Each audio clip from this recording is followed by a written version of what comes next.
magatid ng balitang totoo. Red Street News! Magandang umaga, Pilipinas! Sa ulo ng mga nagbabagang balita. Ngayong ika-14 ng Mayo, umalo ng 7.7% noong 2023 ang pagtaas ng digital economy sa ating bansa.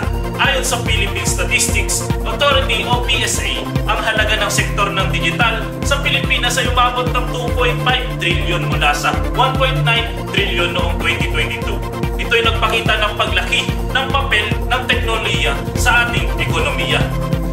Ayon sa datos ng PSA, tumaas ng 18.5% mula sa 241.86 milyon noong 2022.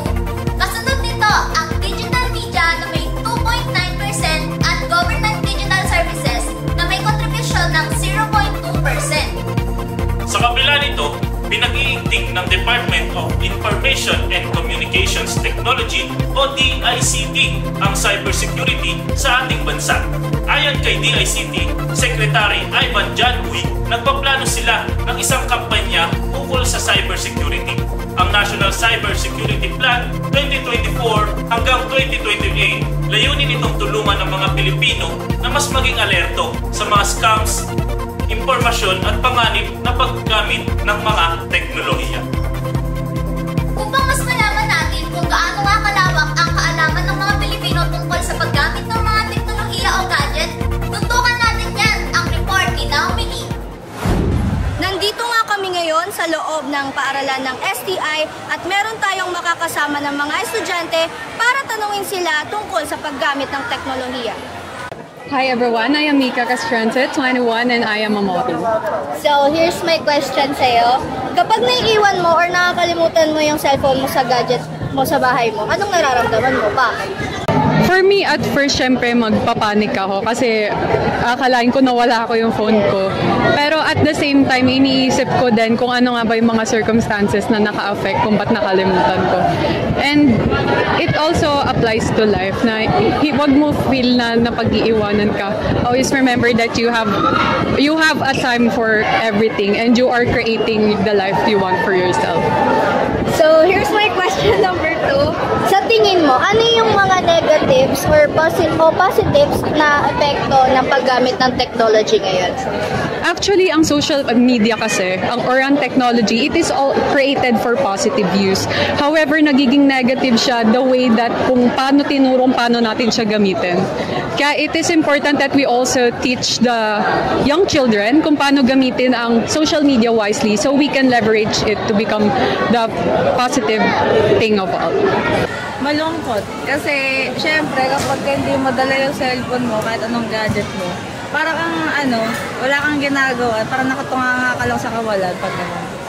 Sa negative kasi, since lahat tayo is immersive na tayo lahat sa gadgets natin. So, parang yung attention natin is nakatuon lang doon. And yung mga importante nating kailangan gawin sa pang-araw-araw, minsan nakakalimutan na natin, nawawala na tayo ng oras sa mga tao na kapaligid sa atin, gano'n. Sa positive naman, marami naman kahit papano. For example, yung mga entertainment, ganyan. Lalo na sa mga tao mahilig sa music. So, syempre, nalilibang tayo kaya sa ganung paraan lang. Pag naiwan ko po yung phone ko sa bahay, nag-worry po ako kasi po amin lang po yung ginagamit ko pang-update po tsaka po para po ma-keep up sa mga kaklase ko po. Siguro po yung positives po is yung accessibility natin sa mga bagay-bagay ngayon, and yung negatives po siguro is yung na-abuse po natin siya in a way po na parang madami po tayong kinakalimutan na bagay dahil po sa technology. Despite of the cons of digital economy such as privacy and security concerns, fraud probability, loss of social element and identity, overindulgence, job losses, it still has positive impact such as faster response, cost-effective, reduces overheads for business, high flexibility and accessibility, personalization and customization. Ngayon ay nalaman na natin kung ano nga ba ang epekto ng teknolohiya sa atin. Abangan ang mga susunod na kwentuhan. Ako si Naomi Lee at kami ay magbabalik.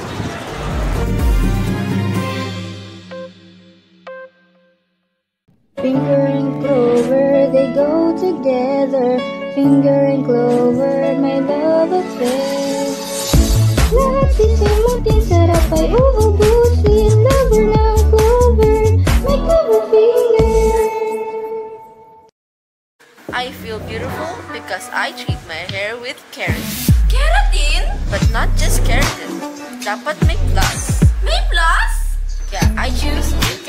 na may plus.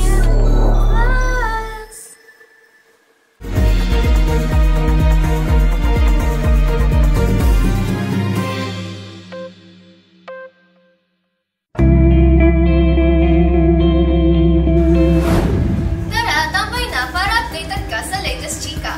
Kamakailan lamang ay naging usap-usapan ng isang Filipino inventor na si Jeremy De Leon na nakagawa ng isang microscope na pwedeng keychain. Tinawag niya itong microscope na ilalagay lamang sa tapat ng iyong front camera at makakita ka na ng mga microorganisms up to 400 times. Ngayon, naiintriga ba kayo kung paano na-invent ang mismong microscope? Upang mas lumalim pa ang kaalaman natin tungkol dito, nag-imbita tayo ng isa sa mga pinakamagaling na microscopist sa bansa. Let's welcome our guest, Dr. Gerald Bonifacio. Hello, good morning po. Good morning din. So, it's nice to meet you. Ayan, para mas makilala ka pa namin, can you please introduce yourself? Ako si Dr. Gerald Bonifacio. Nagtanong na doktor at kinakain. I specialize in using microscope ay marami akong alam din. Thank you. Okay, ready ka na ba for our first question? Of course! When you're curious, sino nga ba ang unang gumawa ng high-powered microscope? Isa po siyang Dutch scientist. Si Antonie van Leeuwenhoek. Oh, interesting. Next question. Ano ang mga na-discover o napag-aralan after na invention ng high-powered microscope na ito? With this microscope po ay na-obserbahan nila ang mga insects, bacteria, and other specimens. At isa rin ito sa mga dahilan kaya napag-aralan ang yung sakit na tuberculosis. As I said, the microscope is capable of 100 times magnification that can let us see plankton, cells, and bacteria. Though compared to an actual high-powered microscope like the scanning transmission electron (STED) microscope that can see up to 10 million times, capable of seeing most bacteria as they are more visible in 1,000 times magnification.